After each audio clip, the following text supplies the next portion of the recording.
A terceira marca de uma igreja saudável é a universalidade, ou transliterando do grego, ou traduzindo do grego, é catolicidade. A palavra católica significa universal. É como se, digamos que você mora na Europa, na Alemanha, e de repente você vem a passar uma temporada em Pernambuco, aqui no nosso interiorzão, sertão.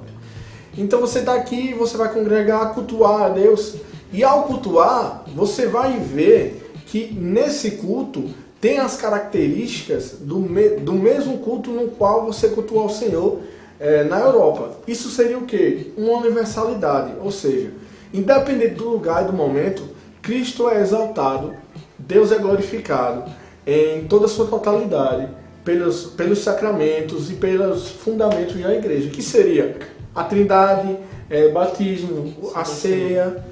Então essas coisas principais é que vão assocializar à universalidade, né? É o que tornaria uma igreja universal, trazendo para uma igreja local, é claro. E como a Bíblia fala, né, em Cristo não há mais essas barreiras, né, culturais e locais. Né? Em Cristo não há mais grego, gentil, judeu, brasileiro, argentino, europeu, africano.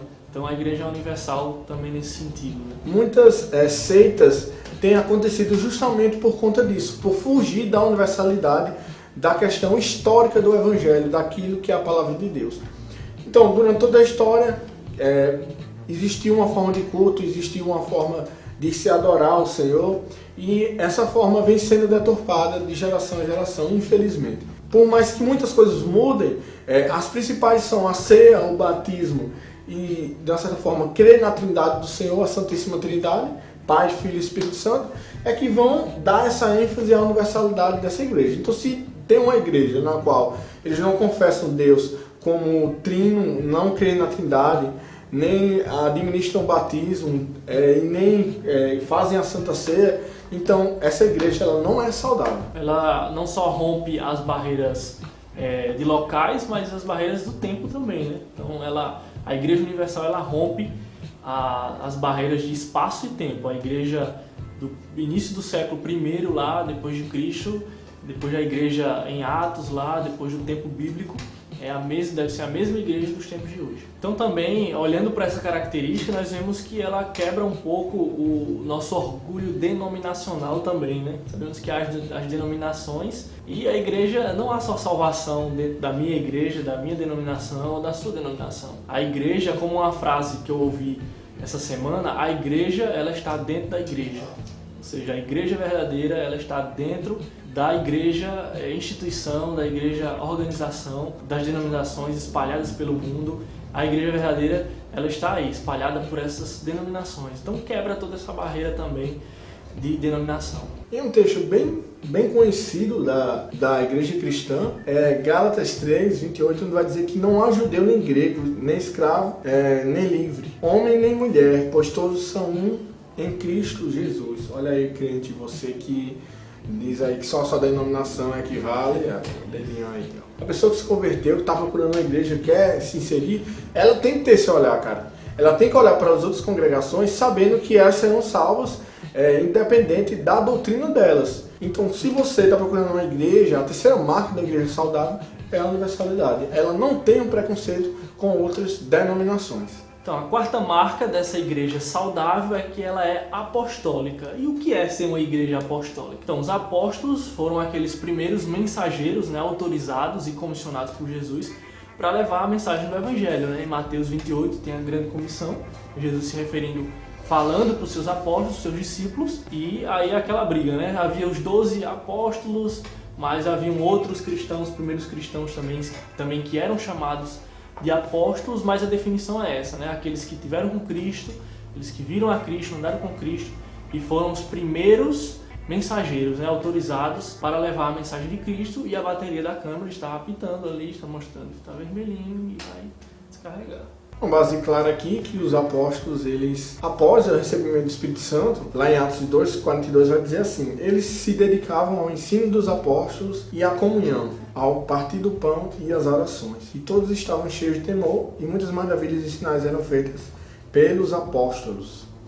Então é um texto bem claro sobre essa questão da igreja permanecer nos ensinos dos apóstolos. A igreja lá em Atos, ela permanecia no ensino dos apóstolos. Os apóstolos ensinavam a igreja e aqueles que iam se convertendo e eram agregados, eram batizados e recebiam ensinamento, recebiam discipulado, perseverando assim naqueles ensinamentos, dos ensinamentos dos apóstolos. E como, trazendo para os dias de hoje, né, como a igreja, nos dias de hoje, ela continua nos ensinos dos apóstolos, é uma igreja que é bíblica, né? Uma igreja que atenta para a Bíblia. Foi através dos apóstolos que foram escritos o Novo Testamento, que foi escrito e revelada a palavra ali no Novo Testamento. Então, um texto bastante interessante que deixa isso bem claro é Efésios capítulo 2, a partir do verso 19, diz assim: portanto, vocês já não são estrangeiros nem forasteiros, mas concidadãos dos santos e membros da família de Deus, edificados sobre o fundamento dos apóstolos e dos profetas,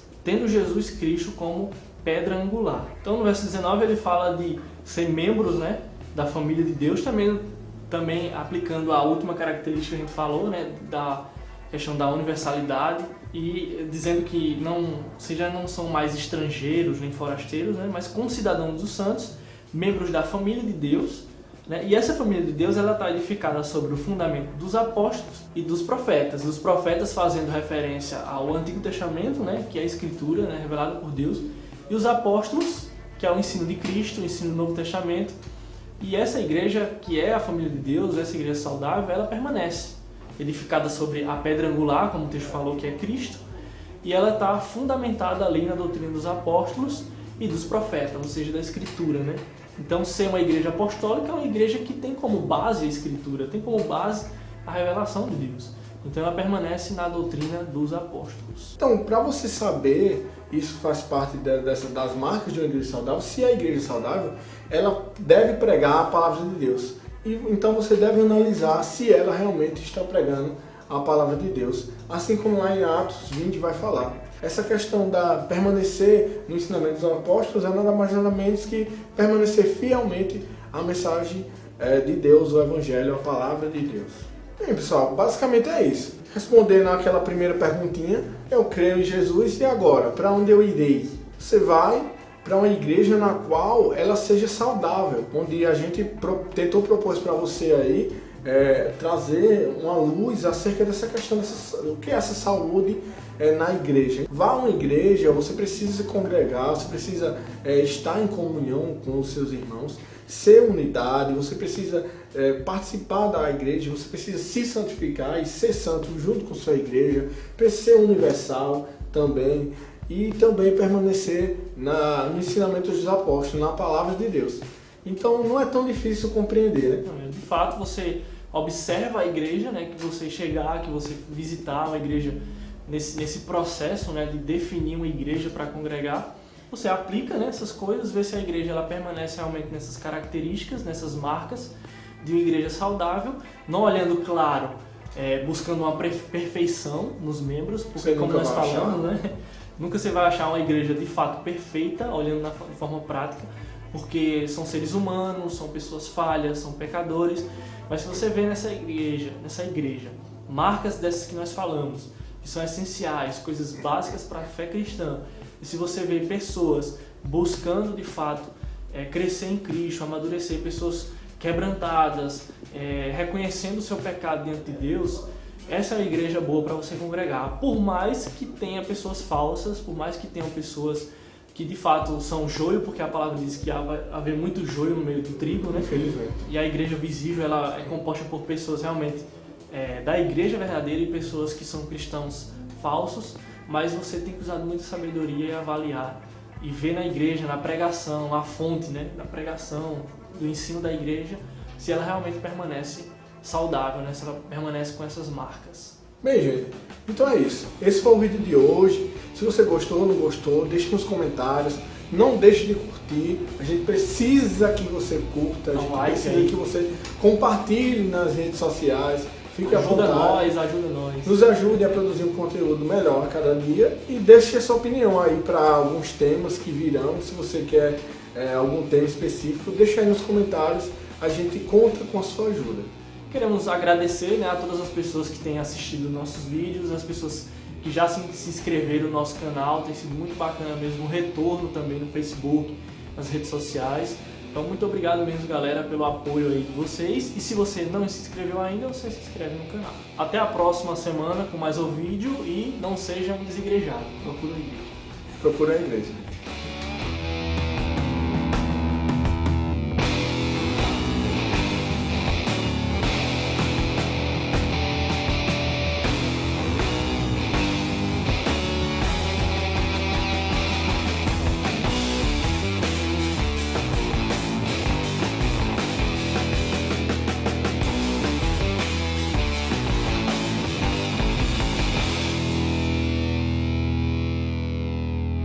Compre o livro Você Não Precisa de um Chamado Missionário, Iago Martins, da BT Books. Fica tudo embaçado, ó.